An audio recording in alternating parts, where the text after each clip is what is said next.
Now, it is a morning of Brexit on the front pages of the papers. There is the Observer. Hard Brexit stance could lose us power, say top Tories. A bunch of Conservative ministers and others there. The Sunday Times has gone with the special one, Mourinho in specially bad trouble with the tax man. But they've also got a very interesting story here about Brexit. We talk about hard and soft Brexit, and I was doing so earlier, and that really offends a lot of people. Apparently now we talk about white Brexit, black Brexit and grey Brexit. If that makes you feel any better. It doesn't make me feel any better, but it might make you feel better. Sunday Telegraph there. Our guest today is Boris Johnson, and there's a plot, apparently, to sabotage his plans for Brexit. That's wicked European diplomats leaking against him.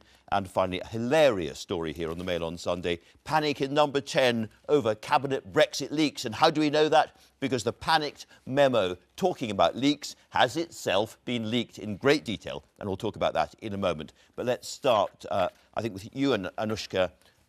With that story, in fact. Yes. Yes, sorry. It is. So there is the memo itself. And it is a sublime leak. This is a very angry letter from the Cabinet Secretary, Jeremy Haywood, saying... And he really is angry, isn't he? He really is angry Furious. because the government wants no running commentary. The problem is that things keep coming out and newspapers are giving a running commentary. And he says, leaking is corrosive and undermines trust in good government. The Prime Minister has directed that we urgently tighten security processes, and anyone found to have leaked sensitive information will be dismissed, even where there is no compromise of national security. So they're really trying to clamp down. And there's another little leak in here I just have to mention.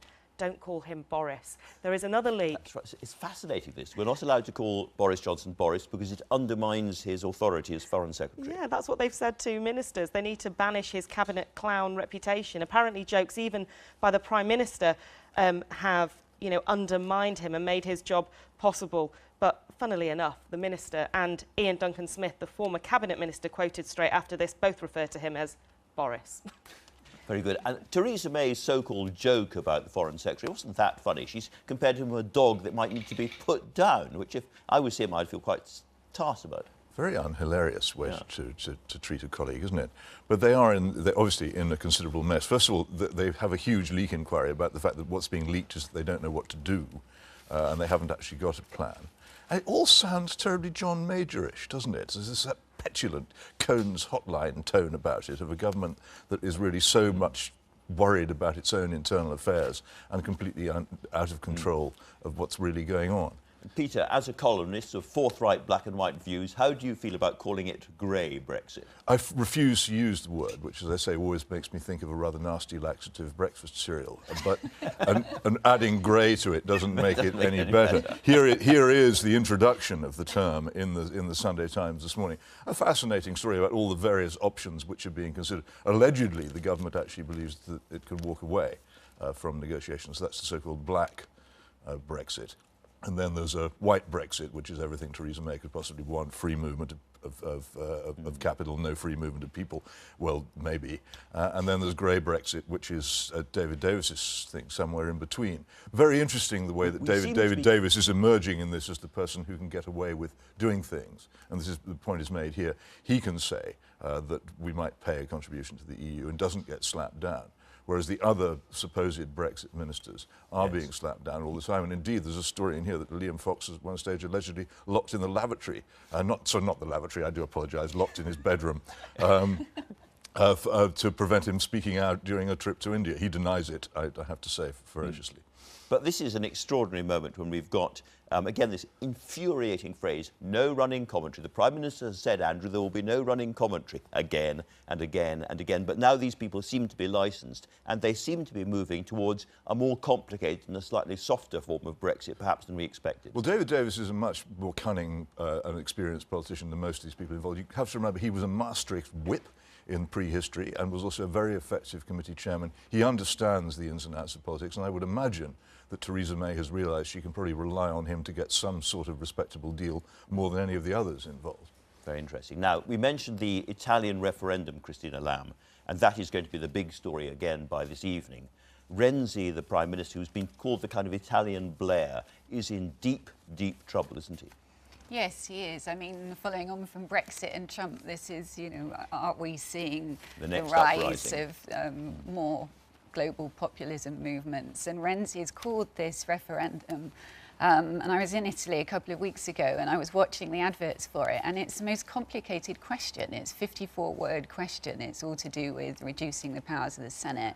And again, like Cameron, you know, called a referendum that he didn't necessarily need to call. And these days, the only real question on any referendum paper is, are you really, really hacked off? And if the answer is yes, then the elites lose, and they look like they're going to lose in Italy. Exactly, and you've got this former comedian, Beppe Grillo, going around mobilising people, and it's yet more sort of anti-establishment feeling. So you have that today in Italy. Sorry, can I just press you one more time on this? Because the reason this is not entirely funny is the Italian banking system is on the edge of collapsing, and the Italian banks are owned by ordinary Italians, and if that happens, then Italy will be in a real state of maelstrom and revolt. Absolutely. I mean, if he loses the referendum, he said he will step down, and then there will be a huge amount of instability, and people are extremely worried, as you say, about the Italian banking system. So.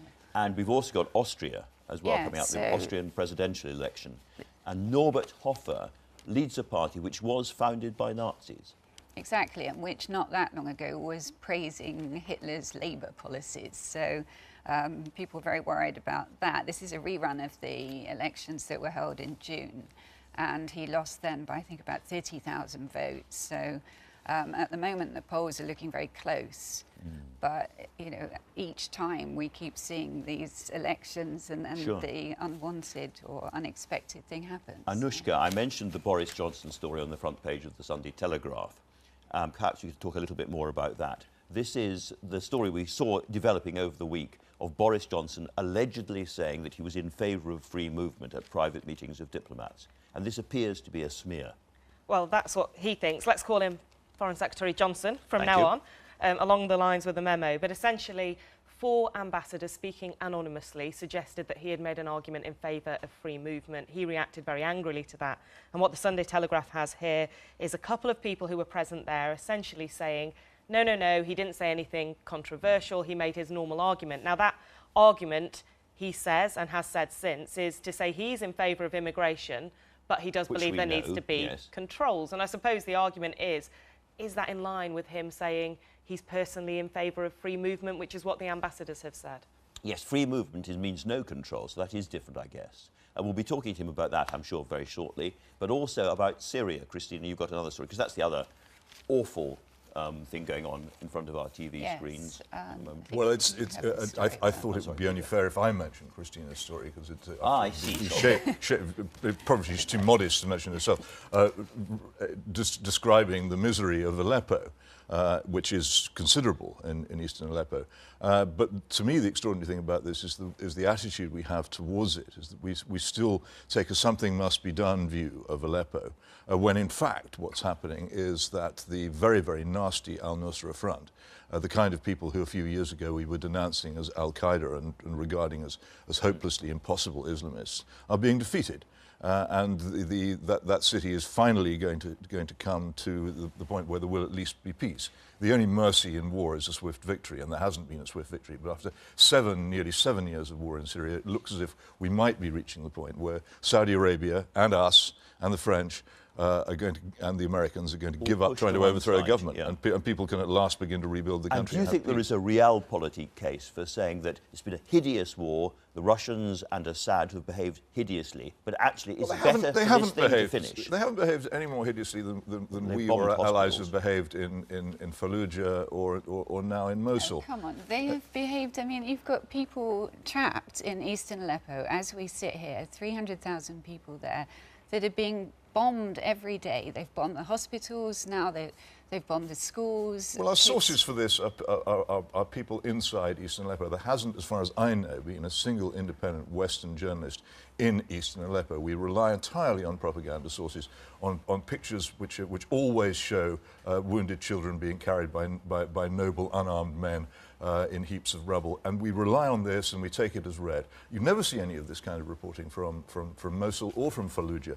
where similar things have happened, Or which have been perhaps done from by our Yemen. side. Yeah. And this blackening of the Russians just seems to me to be particularly ridiculous. Well, the thing is nearly over. We should be pleased at least that they can start rebuilding. I was in Syria a few weeks ago and I saw Assad, and he's very confident because he has created a situation where it is looking like a choice between him and If I had Islamist Putin at rebels. my shoulder, I'd be very confident too. Yeah, We're but he going to has talk a lot created more that about this with situation. Boris Johnson later on. So can I move back to some domestic politics? And I think you had the story about Paul Nuttall's CV. Oh yeah, this is a coming very up. funny story. So Paul So- Nuttall, the new Who we're leader gonna be talking of to soon. UKIP, who you have coming on, first of all put on his CV that he was a professional player for Tranmere Rovers, which he wasn't, so he had to remove that. Now he's been caught out saying that he's got a doctorate in history from Liverpool Hope University. Well, actually, there was no Liverpool Hope University at the date when he says that he got a doctorate. So, And he says it looks was an like he's gonna have to remove over-enthusiast that. researcher, Peter Hitchens. It's your It's paper.